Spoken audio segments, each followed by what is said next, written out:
The next thing is knowing your tools. And I'm going to talk about this the least because there's so much material out there on the use of tools. This is not a weak point for most people. The main thing is know how to use them. This, by the way, is just a collection of tools that I use all the time. This is my camera, my Leica from the day of film that I still have, but I unfortunately don't shoot with. This is The Elements of Style, which is a really great reference book for anybody who's writing. This is, of course, my computer. Anybody know what this is? That is a fin for a surfboard. Yeah. It's a fin for a surfboard. So that's a tool. If you don't have a fin on your board, you're not going to catch any waves. This is an audio recorder. It's actually right over there in Jared's hands. We're recording. So these are just different examples of different tools. The main lesson with tools is know how to use them. Don't let the tool get in the way of your work or your art. And that can be a problem. And there's two ways that the tool can get in your way. One, you don't know how to use it or you don't know how to use it well enough, and you're thinking about it instead of doing your art. And the other way I already mentioned is to get obsessed with tools and never go to work. That doesn't get you anywhere either. So you don't want to do either one of those things. Mark, you have to explain the level.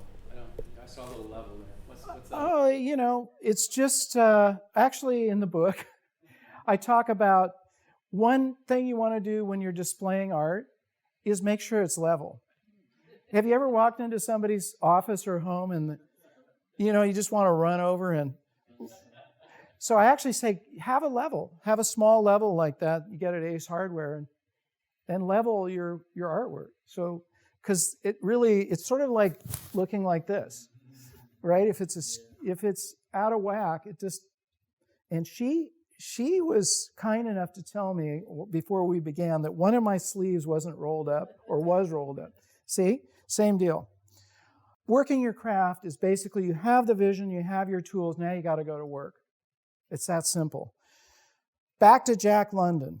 He wrote 1,500 words every morning, every day, 1,500 words. Now, Jack loved to play around. He loved to go on adventures. He had a ranch that he worked on. He traveled all over the place. He traveled, he sailed his boats. But no matter what he was doing, he did his 1,500 words every morning. And he has his reference books there. I mean, this is his author's setup here. But he disciplined himself to make sure he did that work every day. This is another point of creativity. Once you get the vision, you know how to use the tools, make sure you set a schedule for yourself to get it done. If not, it's just not going to happen by itself. Okay. Now, here's another creative conversation. David Campbell. How many people have heard of him? Okay, a few people. He's the father of Beck, if you know who Beck is.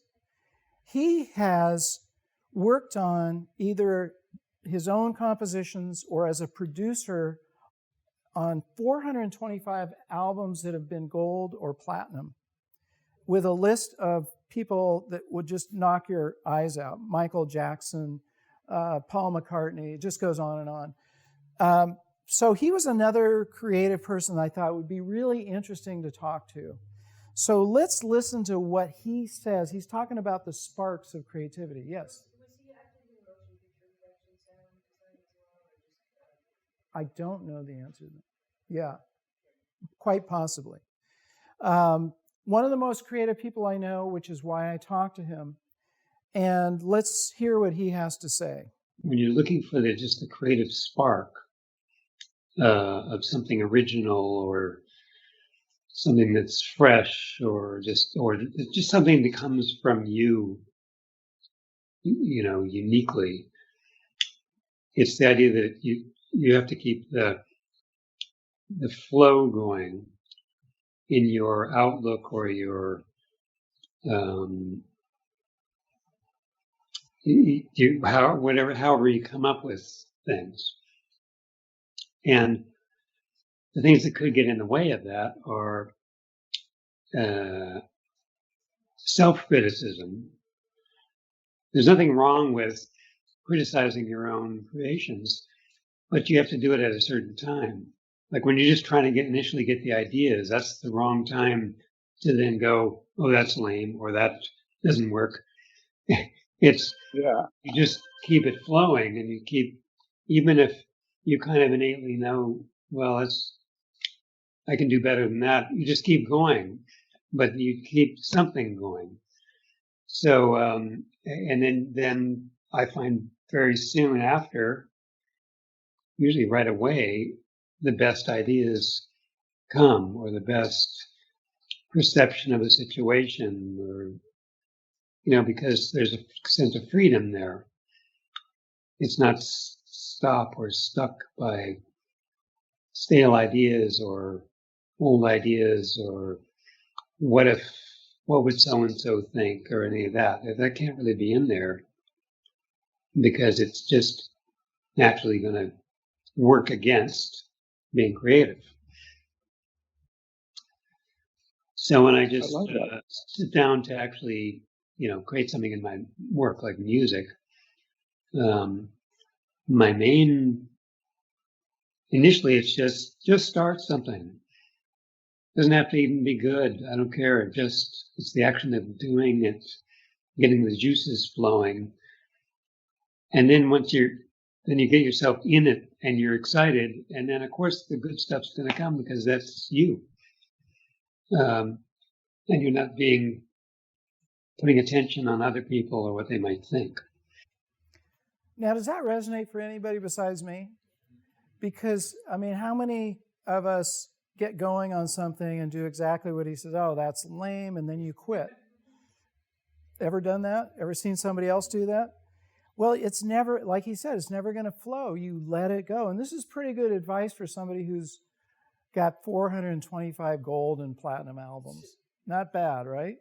So this is going back to the idea of let it flow, don't self-criticize, don't self-edit, just get it out there. But then we get to the next stage of the process, which is you do need to edit your work. Just don't combine those two together. Do your work, then go to the next step, which is editing. And in the visual arts, we do this a lot. And in music, we do this a lot, where we edit, we take out the little things that just don't sound right or don't look right, or, we rearrange things. One of the things about editing that's always fun is there's something you're totally in love with. You're putting a film together and you just absolutely are in love with this one section. The only problem is it just doesn't work for anybody besides you. And you hear that enough times and you go, okay, I'm going to take it out. Now that's different than self-criticism, because you do have an audience and you should find out what the audience experiences with your work and be mindful of that. So I mentioned to you that I would send this book around, my books before I publish them, to beta readers, and I get their feedback. And sometimes something that's so obvious to me, they say, well, what is that? And I have to stop and back up and explain it, which makes total sense, right? So that's the process of editing. That can, again, occur in designing a room, in your garden, in editing a meal, in any form of, your own activities. A lot of times, my wife is really much better at this than I am, of getting rid of stuff that you're not using anymore. She's really big on that. If you haven't used it in a year, get it out of here. I am a kind of a hoarder. I call it collecting, right? But I do have collections of things that I just know. I have a sort of a process. It goes in the garage, and as it gets closer to the door, one day it will go out. Maybe it'll just do it by itself, and I won't have to make the decision. But it's good to edit stuff out of your life. I like this quote, "The process of editing is what I enjoy most, putting the pieces together and making sense out of them," which is really what editing is all about. Editing a body of work. This is Annie Leibovitz. I went to school with her, the San Francisco Art Institute. She's an amazing photographer. And we were having a conversation at the opening of her show in San Francisco. And I told her that I was preparing my work for a show. And she said, make sure you have somebody else edit it for you. And I knew she didn't mean like in the sense of turning knobs and dials and stuff like that. She meant find out if this piece should go here or that should go there or shouldn't go in there at all. And it really made sense to me. If you have somebody trusted that can help you edit, and again, everybody has that one person that they really trust. Stephen King only lets his wife be the first reader. She's reader number 1. And he totally trusts her feedback. Before he sends it to anybody else, she's reader number 1. And it's really important to have somebody that you can trust. And sometimes you can find 2 people and work together. And let them see your work and give you honest feedback. Maybe it does need to be rearranged, or maybe there's something you left out that you need to put in. That's part of the process. Then you get to sharing your work, that happy day, here's an exhibit that I was telling you about with Annie. I did this exhibit of my work in Mexico. And it's really fun, and it's kind of the payday as an artist to see the response that you get from people. And there's a lot of ways to share your work, as I mentioned.